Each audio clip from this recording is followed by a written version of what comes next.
My name is Sienna Calder, 32. I learned a long time ago that emptiness can be loud. On the night my life was supposed to open like velvet curtains, my restaurant finally breathing on its own, every table reserved for family sat untouched, white cards blinking like little lies in the corner light. I had placed those name cards myself. Mom, Aunt Karen, Uncle Ed, two cousins who used to steal fries off my plate and swear they were tasting for quality. And of course, my brother, Ryan. 23 seats in total, 23 points of faith. I paid for everything: food, drinks, transportation if they needed it, because I wanted zero excuses. I sent a message that morning in our family group chat. Tonight's the night. Everything I've worked for wouldn't be the same without you. The replies came like confetti. My mother's text was long and flowery, full of pride and emojis. I didn't see a single red flag. At 6 p.m. sharp, the doors opened. By 6:45, we were full. The room hummed, first date energy, soft laughter, plates landing with that subtle ceramic music. I greeted guests, posed for photos, shook hands. Every 10 minutes, I glanced toward those corner tables with the reserved signs, still pristine, still waiting. 7:15, nothing. I told myself they were stuck, that maybe they'd planned a surprise entrance to embarrass me with love. By 8 o'clock, I knew. Staff asked if they should fill the seats. I told them to leave it, my voice steady even when my throat wasn't. The last customers drifted out by 9 o'clock. I disappeared into the back and pretended to do inventory until the silence swallowed the hum. At 9:48 p.m., I turned the key in the lock and stepped into the cooling street. That's when a man in a gray overcoat approached, middle-aged, clean, unflashy, but carrying a kind of gravity that makes people look up. "You opened this?" he asked. "I did," I said.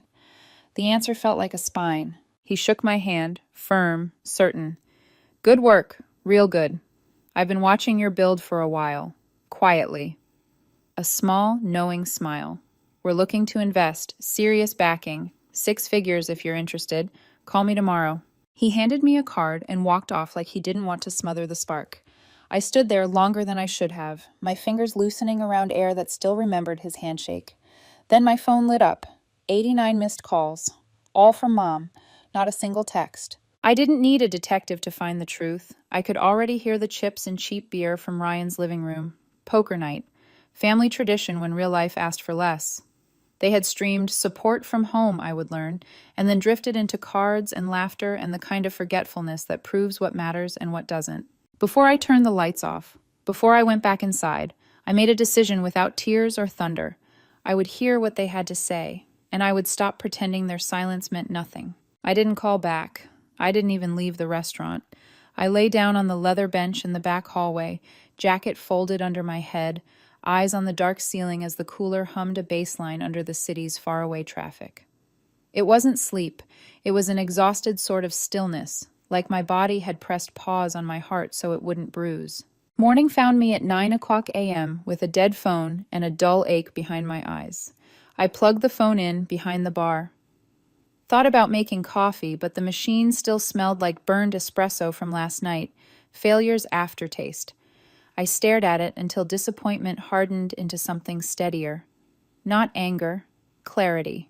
When the phone powered up, the screen stacked missed calls. Mom, Ryan, 2 cousins, a voicemail from my aunt. I called one person back, Mom. She answered on the first ring like she'd been holding her breath for hours. She didn't ask how it went. She didn't apologize. She launched into an explanation. No, an excuse. They were all at Ryan's place. He told them he'd stream the opening on his TV so they could support from home. That's how she said it. Support from home. It turned into a poker night. They got carried away. It was fun. I listened, my fingers flat on the bar top, feeling the polished wood like a pulse. It was remarkable how easily a night that meant everything to me became their casual hangout. An anecdote, a shrug. She started crying. Said they felt awful. Said they wanted to come by that evening to celebrate, bring cake, take pictures, make a post for Facebook, show support. I said, yeah, sure, let me know when.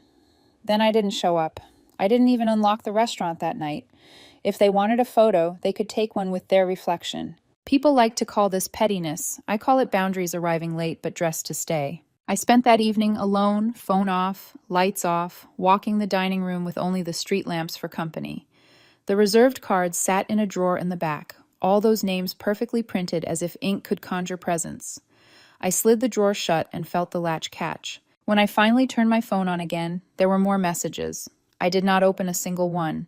Instead, I opened the front door to the morning air and let the city's ordinary noises wash away the stale perfume of yesterday. Here's where I tell you something you should underline. When the people who claim to love you most make you smallest on the night you become who you are, believe them. In the quiet, I thought of Marcus. Not there that night because we had agreed he'd arrive late, after the rush, to avoid any whispers of favoritism among staff. He had once told me, "Conditional love always feels like a loan that comes with hidden interest." I hadn't wanted to believe him. I wanted to believe in loyalty like a full pantry, always something on the shelf if you need it, but last night I checked the cupboard. It was bare. The next morning, the door chimed, and Martin, my parents' neighbor, the retired man who always knows a little too much, walked in, grinning like a secret had asked to be told. He congratulated me on the investor, said he'd seen the handshake from across the street while walking his dog, heard everything.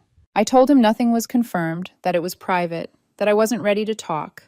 He swore he wouldn't say a word, then asked if I'd consider naming a dish after his dog.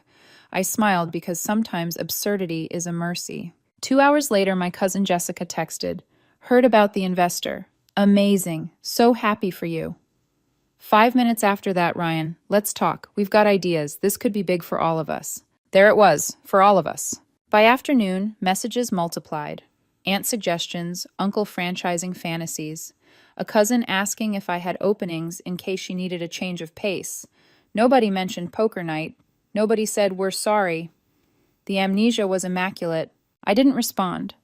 I opened a new spreadsheet. Not a menu, not staffing, a list. Names, dates, what was said, what wasn't. Not to weaponize, to remember. Because memory, like cash flow, decides who survives growth. That evening, my phone buzzed again. Mom. She wanted to drop by that night with cake, take photos, celebrate properly this time. I stared at the messages, at the cadence of her guilt masquerading as tradition. I placed the phone face down and listened to the kitchen's empty metal breathe. I didn't unlock the door. Later, in the dim of the closed dining room, I stood where the family tables had waited and imagined all of them arriving together, laughing, hugging, taking over the corner like a warm storm. What would that have changed? Maybe nothing. Maybe everything. Maybe I wouldn't have noticed the investor's overcoat or the way his handshake steadied my own. But they didn't come, and because they didn't, I learned the sound of my own resolve. It was quiet. It was firm. It was mine. The next morning bled into noon before I realized I hadn't eaten. I sat behind the counter, nursing cold coffee that tasted like burnt promises. Outside, the city carried on, people with groceries, delivery trucks, school buses, the kind of normalcy that doesn't pause for anyone's heartbreak. That's when Martin appeared again. Same grin, same too loud knock on the glass. "Morning, superstar," he said, waving through the door. "You're famous now. Please tell me you didn't—" "Just mentioned it to a few folks at the cafe. They're thrilled for you. Said you deserve it after everything your family—" He stopped himself, but the pause said enough. By that afternoon, my phone started lighting up again. Jessica had posted something vague on Facebook. "So proud of my cousin, the businesswoman in the family." A few heart emojis, 10 comments. None from anyone who'd been missing at those empty tables. I told myself to breathe, but every ping, every message carried that same subtext. Now that it's real, we're in this together. At 4 p.m., the restaurant door swung open. Aunt Karen, hair done, pie boxes in hand. "I was just in the area," she said, setting down a coconut cream and a banana pie. "You must be so proud. This place is stunning. God, your mother must be over the moon."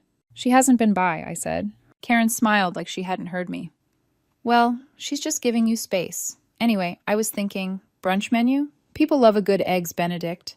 And my neighbor's daughter, she's 16, very responsible, loves food, could use a part-time job." I blinked. "We're not hiring." "Oh, sure, sure." She waved it off, but her eyes lingered on the tables like she could already picture her name printed on them. "Just thought I'd mention it. You know me, always here if you need anything. Remember that." When she left, the pies sat there like props in a play I didn't audition for. I didn't eat them. I don't eat either flavor. 2 days later, Ryan showed up. No text, no warning, just strolled in like the place belonged to him. "Hey, sis," he said, giving me one of those long hugs that used to mean safety. "You killed it. Heard the investors serious." I stayed behind the counter, polishing glasses that were already spotless. "Who told you?" He shrugged. "Word travels. Martin, maybe. Doesn't matter. Point is, this could be huge for us." "For us?" He grinned, pacing. "I've been thinking expansion. Bigger space. 2 stories. I could handle the logistics. You focus on the kitchen. Equal stakes." I didn't respond. He filled the silence anyway. "Look, I know we've had our differences, but this is legacy stuff for the family." I could hear Marcus's voice in my head from weeks ago, calm and unwavering. The moment they smell success, they'll rename it family. When Ryan left, I just stared at the door. His cologne still hung in the air, all confidence and entitlement. That night, I stayed late again. I opened the drawer of name cards, each one a ghost of expectation. I stacked them neatly, pressed the drawer closed, and whispered, "Not this time." The following morning, Mom appeared. "Table 6, already sipping coffee like it was her spot." She waved me over with the same hand she used to signal waiters when I was a kid. "I love this place," she said. "Has good energy." "Thanks." She smiled, pulled out a spiral notebook, and flipped it open. "Okay, don't laugh. I've been brainstorming." "Brainstorming what?" "Ways to grow. Loyalty programs, t-shirts with your face, maybe a mom's favorite dish section." She looked up, proud. "If you're serious about building this long term, you'll need a team you trust. Family." "Who?" I asked, already knowing. "Ryan, obviously, and your cousins. They've got ideas. And maybe Aunt Karen in HR? Keep the money in the family. That's how legacies start." I nodded slowly. "You've been busy." She mistook my composure for agreement. "It's what families do, sweetheart. We show up for each other." I could have said it. I could have reminded her about poker night, about how no one showed up. But I didn't. I let her finish her coffee, leave a $5 bill on the table like a stranger, and walk out satisfied. After she left, I stared at that bill. $5 to buy back forgiveness. I left it there. The call came 2 days later. The investor wanted to meet. Downtown office. This time, there were 2 men in suits waiting with him. They handed me a folder. Licensing, expansion, a second location. The number wasn't 6 figures anymore. It was edging towards 7. I didn't say yes on the spot. I waited 2 days, sat in the quiet of my restaurant, and thought about everything. The empty chairs, the unanswered calls, the pies, the notepad, the false pride. And when I finally said yes, I did it not because of the money, but because for once, a stranger saw value in what my own family never did. When I told them, the celebration exploded, but not for me. They were celebrating themselves. Aunt Karen texted about planning a family tasting night. Uncle Ed asked about franchise opportunities. Ryan sent, "Proud of you, we did it." We. The word curdled. That night, I met Marcus for dinner. He listened quietly as I told him everything. How the same people who disappeared now wanted in. He reached across the table, took my hand.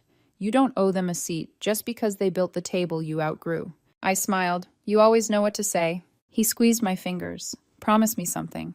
When the time comes, you won't explain yourself. Just act." "I promise." And I meant it. Because deep down, I already knew. The next time I saw my family, I wouldn't be asking for their love. I'd be serving them their consequences. A week later, just before closing, Ryan showed up again. This time, not alone. His wife trailed behind him, and with them was another woman I didn't recognize. She looked uneasy, like she'd been dragged into something. "Got a minute?" Ryan asked, smiling too easily. "Make it quick," I said, wiping down a spotless counter. He laughed, hands raised. "Relax, we come in peace."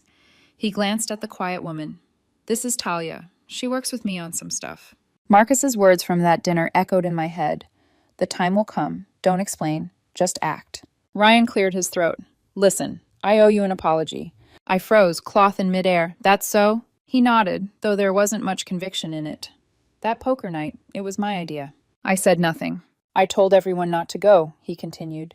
"Said it was a soft opening, that you'd be too busy to notice. I didn't mean to hurt you. I just—" He paused, eyes shifting away. "I was tired of everyone treating you like the golden one." There it was, the truth finally crawling into daylight, ugly and squinting. His wife stepped in. He didn't mean it, Sienna. He'd been drinking. He was frustrated. Ryan ignored her. I'm not proud of it, but I gave you that restaurant idea, remember? I said you should go for it, that you had the drive. So in a way, it's kind of our thing. You and me. We built this together. I set the cloth down. You told everyone not to come. He nodded once. Yeah. And you want, what, forgiveness? He hesitated, then took a deep breath. I want fairness, a stake. I'm not asking for money, just equity. 5%, maybe 10. It's not much, considering. I actually laughed. It wasn't loud, but it was enough to make him blink. Considering what? He spread his hands. That I helped start it. That it's family. You know, if we work together, we could take this whole thing national. Everyone wins. His wife smiled weakly. We could help, Sienna. You don't have to do it all alone. I looked at her. Really looked. Her nails were perfect. Her eyes darted everywhere but mine. Talia, the quiet one, seemed ready to vanish through the floor. She probably didn't even want to be here. Ryan mistook my silence for negotiation. I'm not trying to take anything from you, I swear. I just think it's time we shared the spotlight. You've always had the what? I asked. He smiled faintly. The shine. That word hung there, cheap and heavy. I leaned forward. You want a piece of what you ignored. You want ownership in something you didn't believe in until it was profitable. That's not family, Ryan. That's strategy. He blinked, caught off guard. You don't mean that. Oh, I do. He stepped closer. You're not better than us, Sienna. Don't forget that. I looked him straight in the eyes. I already forgot the night you didn't show up. The air between us turned to glass. He clenched his jaw, but didn't say another word. His wife tugged at his arm. Let's go. He stayed another second, just enough to convince himself he still had control. And then he walked out, the bell over the door jingling like an afterthought. Talia followed, glancing back once before disappearing into the night. When the silence returned, I stood there for a long time. Then I walked into my office, turned on the printer, and started typing. It wasn't a speech. It wasn't even a letter of anger. It was a statement, a line drawn in ink. By midnight, the papers sat stacked neatly on my desk, sealed in white envelopes, one for every name on that old reservation list. I leaned back in my chair, staring at them. My hands didn't shake, not this time. The next morning, I sent a single message in the family group chat. Dinner at the restaurant this Friday. Big news to share. Wouldn't be the same without you. Within minutes, the replies rolled in. Can't wait. So proud of you, Sienna. We knew it. Family always wins together. I watched the notifications pile up, my reflection faintly visible on the screen. My lips curved, not in joy, in recognition. This was how it always worked. They built fantasy castles out of my effort, then called it heritage. Not this time. This time, I'd serve them the truth, cold, plated with precision. By Thursday, everyone had confirmed. They'd even coordinated outfits. Mom's old pearls, the floral perfume she wore for weddings, matching scarves for the aunts, Uncle Ed bringing his old camera to document the big moment. Ryan texted last. We're all so proud of you. This is our night. Our night. When Friday came, I arrived early. The tables were polished to mirror shine. The kitchen prepped the best of everything. No shortcuts, no restraint. If this was going to be an ending, it would end in elegance. Marcus stopped by before opening, catching me mid-checklist. You ready? I nodded, more than I've ever been. He smiled, kissed my forehead. You're not doing this to hurt them. You're doing this to free yourself. I know. As he left, the first wave of family voices rose outside the glass door. Laughter, perfume, entitlement wrapped in affection. I straightened my jacket, smoothed the papers, and whispered under my breath, let the show begin. They arrived just after 7, dressed like they were stepping into a celebration they believed belonged to them. Mom led the parade, pearls gleaming beneath the soft restaurant lights, that familiar floral perfume wafting ahead of her like a signature. Aunt Karen followed, cheeks blushed, carrying a bottle of mid-range wine wrapped in shiny paper. Behind them, the cousins trailed in, snapping selfies by the chalkboard wall that read, "Thank you for being part of the journey." They had no idea what that sentence was about to mean. Ryan came last, hand protectively resting on his wife's stomach. She was expecting. And I noticed how he looked around like he owned the place. That confidence wasn't new. It was inherited, fed by years of being told that everything I built somehow belonged to us. The dining room shimmered with laughter and noise, silverware clinking, voices overlapping. I stayed back, letting them settle, watching their easy comfort in a space they once dismissed as too risky. Where's the guest of honor? Mom called across the room, smiling like this was some family reunion.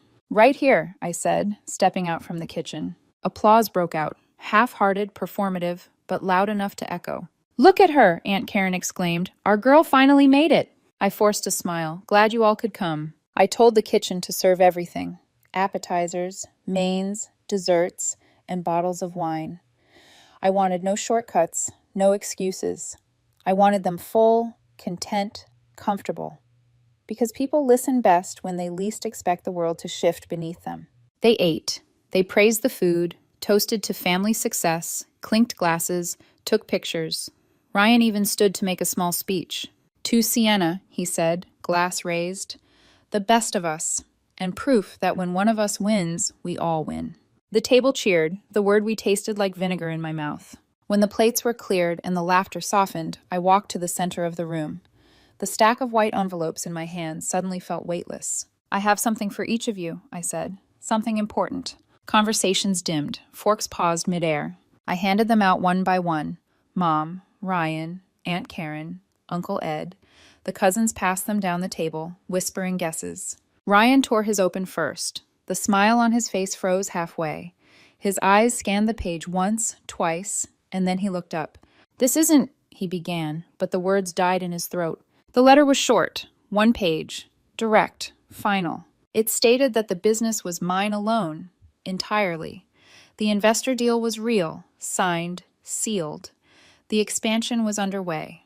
There would be no partners, no family hires, no legacy shares, no consulting roles, and no future involvement of any kind. At the bottom, one exception, a one-time gift of $1,000 for Ryan's unborn child, not for him, not for them, just for the baby. Because that child hadn't chosen this. Mom's voice trembled first. Sienna, what is this? I looked her in the eyes. The truth, written down so no one can twist it later. Silence spread like spilled wine. Aunt Karen recovered fastest. You're joking, right? This is cruel. Cruel? I asked. You all skipped the most important night of my life for a poker game. You lied. Then you came back only when there was money on the table. Cruel was that. Mom's lips quivered. We made a mistake. No, I said, calm but unshaken. You made a choice. Uncle Ed chuckled, that dismissive sound he always used when he didn't understand something. You'll regret this, kiddo. Money comes and goes, but family... Family showed me exactly how much it costs, I interrupted, and I'm done paying for it. Ryan sat there motionless. His wife whispered something, but he didn't move. He just stared at the letter, eyes unfocused. I'm not here to fight, I said. You can finish your meal. But after tonight, please don't come by, don't call, don't ask for favors. This chapter's over. Mom began to cry quietly, then louder, until the sound filled the room. You're breaking us apart! I looked at her, not with anger, but with clarity. You can't break something that was never whole. Aunt Karen muttered under her breath, ungrateful. I ignored her. That's when I noticed a familiar silhouette by the entrance. Martin. He wasn't invited, but of course he came. Probably saw the cars, the lights, the noise. He lingered near the doorway, unsure whether to stay or leave. I met his eyes, then turned back to my family. You've all had your say for years. Tonight was mine. And with that, I placed my envelope stack on the table's center, nodded once, and walked out through the back door into the cool night air. Behind me, the noise didn't follow. Just the faint murmur of disbelief, the sound of a meal going cold. I didn't look back. By the time I returned the next morning, the restaurant was spotless. The tables cleared, the chairs aligned, no notes, no thank you. Just silence. The kind that feels like both punishment and reward. And somehow, it was exactly what I needed.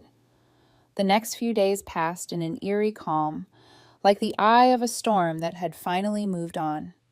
The family group chat, once buzzing with birthday reminders, forwarded prayers, and Ryan's endless poker invites, went silent. No texts, no calls, not even a meme. At first, I half expected retaliation, a guilt-soaked message from Mom, a teary voicemail about how families shouldn't fight over money, maybe even an apology disguised as advice. But nothing came.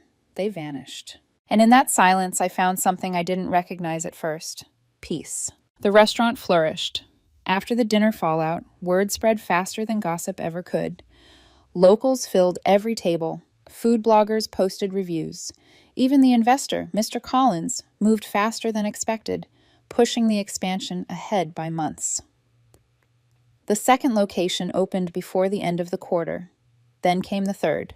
Each new space felt lighter, freer, untouched by the fingerprints of people who had once tried to own what they didn't build. I promoted from within. My sous chef from the early days now ran the kitchen. The first delivery driver I'd hired, the one who once biked through snow to make a shift, now handled operations. Real loyalty, not the kind that vanished when convenience called. One afternoon, as I was signing papers for the new branch, a plain envelope arrived. No return address, no stamps, just my name and handwriting I could recognize blindfolded. Mom's. I hesitated before opening it. Inside was a photo. Ryan and me, maybe 7 or 8, sitting on the front steps of our old house, ice cream dripping down our wrists, sunburned and laughing. Taped to the back was a note written in her slanted cursive.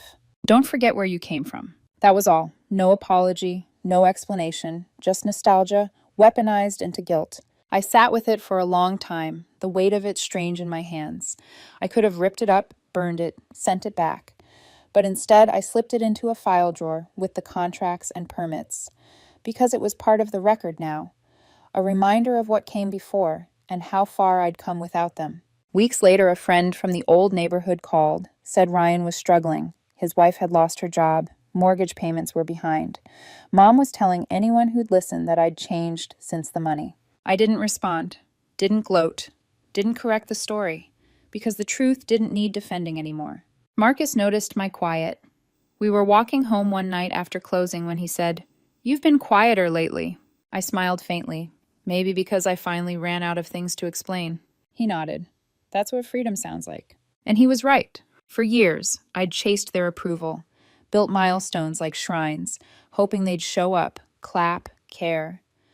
But now, I didn't need to prove anything. Not to Ryan, not to Mom, not to anyone. What I built stood on its own, solid, breathing, alive. No poker nights, no group chats, no excuses. Just work, purpose, and peace. Sometimes at closing, when the lights dim and the last chairs are stacked, I still glance toward that corner where the family tables used to sit, the ones that stayed empty on opening night. And every time, I whisper the same thing under my breath. Thank you for not showing up. Because if they had, I might never have learned what it means to finally stand alone and not be lonely.